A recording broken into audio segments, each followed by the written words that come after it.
So far, we've looked at simple ways to evaluate the reputation of unfamiliar sources, but in some cases, we just can't determine the reliability of the source. And most of the time, we don't really care about the source at all. We just want to get an accurate story on the subject from somewhere.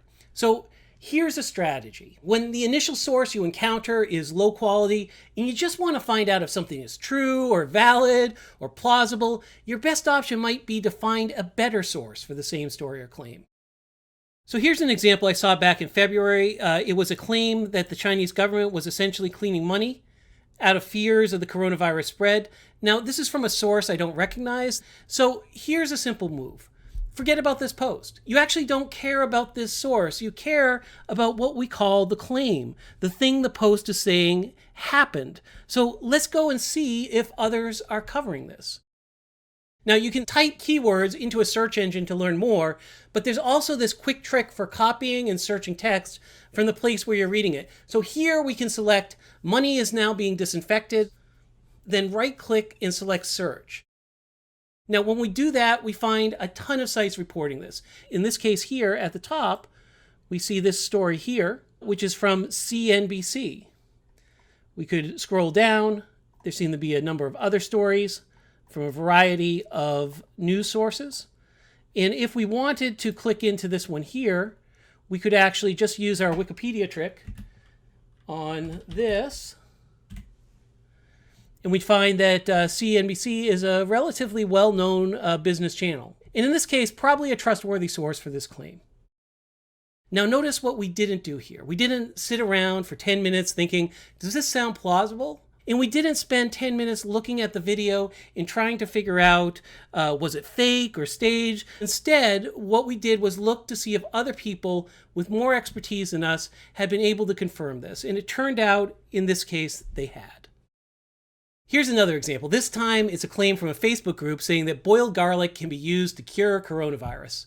Now, versions of this claim have been appearing all over social media since January, and we see these all the time, right? But before we go and tell others about this alleged miracle cure, we should ask, are other sources reporting this? Has it been independently verified? So let's go through the steps to figure that out. So here's our claim, and we're just going to use the same technique we were using before. We're just going to do this select and search. And again, if you can't do this, just open up a tab, plug the search terms in manually. This just happens to be a shortcut that we like. Now, what do we see immediately? We see an array of fact-checking sites looking into this claim. The top one here, Fact Check, is quite good, but I want to introduce you to this one down here, Snopes. Snopes is an independent fact-checking site known for its rigorous investigations of viral claims. And if we click through to see what Snopes says, we find that Snopes has rated this false. One thing I do want to show you about Snopes is this is their rating. You don't have to take their word for it. If you go down to the actual description, Snopes will link to the sources that they themselves used to check it. So in this case here, they link to some scientific evidence on that claim and to the World Health Organization's statement on that claim. You can check those links yourself if you want. So what's the big takeaway here? Takeaway number one is probably don't try to cure coronavirus with boiled garlic water.